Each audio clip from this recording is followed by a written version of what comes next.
There's a lot here that you have to get in your collaboration with your actor Yeah. here. And you have to pick the absolute right actor for it. And I think Joel is just incredible. And I think that it's very clear in this film of the power of his ability and what he can do.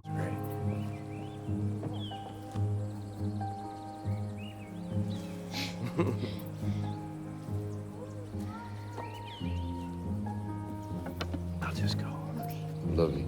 I'm gonna miss you. Love you too. All right.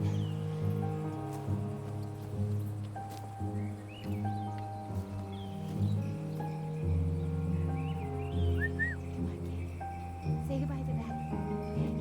Come on, kid. Put that down. The character's somebody who's very soft-spoken, very quiet, and not only a certain type of person, but a certain type of man who doesn't say much, yet has these deep feelings running through him and has these deep emotions, but doesn't even have the vocabulary. Even if somebody gives him the space to say it, doesn't really know what to say or how to say it. And then when he does have an emotional outburst, like in the film, he's embarrassed by it a bit and is like, I'm sorry, I don't know what, he feels he has to apologize for it. And thinking about who could play that, I'm very, very lucky that Joel said yes, because he's an astounding actor, somebody I've been a fan of for a very long time. Joel is just somebody who can do so much with so little. With a look off to another character, he can break your heart. They told me about you, you know. Who's they? People recommended you. What did they say? Yeah, you're different. Ain't everybody different?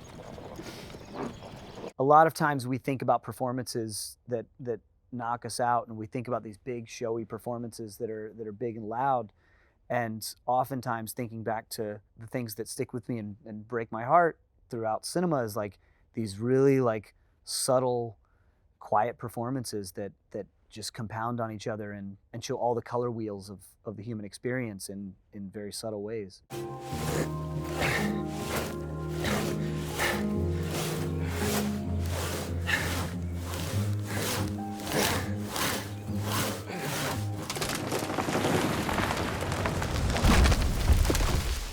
To do the logging the way that you could have done it in the big movie way Yeah. is different. There's kind of like an indie ingenuity.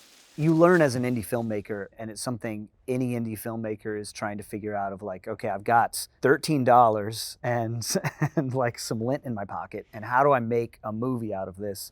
And with Jockey, there was a big sense of that with having no budget and very little crew, but how do we make a horse racing film? A big part that helps with that is like folding the real world into that. And so with this film, we, certainly had a bigger budget than Jockey and all of that, but still we were working on an indie budget with an indie mindset and trying to think of how to still make it feel epic in a way, for lack of a better way of saying it. Using some of that mentality, I got to work with my cinematographer from Jockey again, Adolfo Veloso, and what he can do with natural light is amazing. And so we tried to build these sets with our production designer, Alex Schaller, that our actors could just exist in. They could move around 360 degrees and we could go with them. Outside of like building a cabin or something like that, I'm also trying to represent this time in the world and this style of logging that we don't have the money to do it in a big big budget fashion, but then also, and just as important, I don't want to do the very thing that I'm kind of criticizing with the film and contribute to the destruction of nature. That's because it's rough work, gentlemen. Not just on the body, but on the soul. We just cut down trees that have been here for 500 years. Upsets a man's soul whether he recognizes it or not. I'll have $200 in my pocket tomorrow morning. Don't bother my soul. Not one damn bit. That's because you Minnesota fellas don't know nothing about history. These trees are really that old? Well, some's older even. This world is intricately stitched together, boys. Every thread we pull, we know not how it affects the design of things. Taking that indie mindset, we went into areas where people were already logging and just asked them to tell us what trees you're going to cut down next week and let us film those. Let us attach a camera to this tree that you're going to cut down.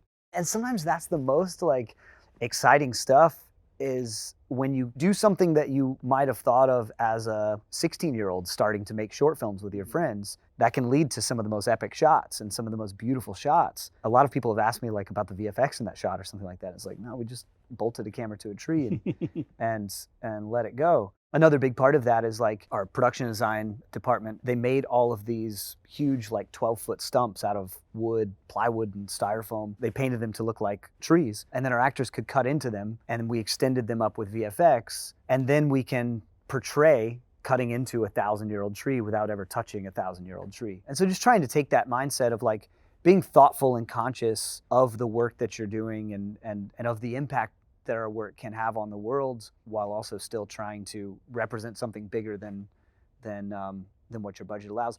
And I've found so many times that whatever limitations you have as a filmmaker, a lot of times if you like look at it from a different angle, that limitation, it can make your film much more interesting and lead you to some creative ideas that you wouldn't have had otherwise.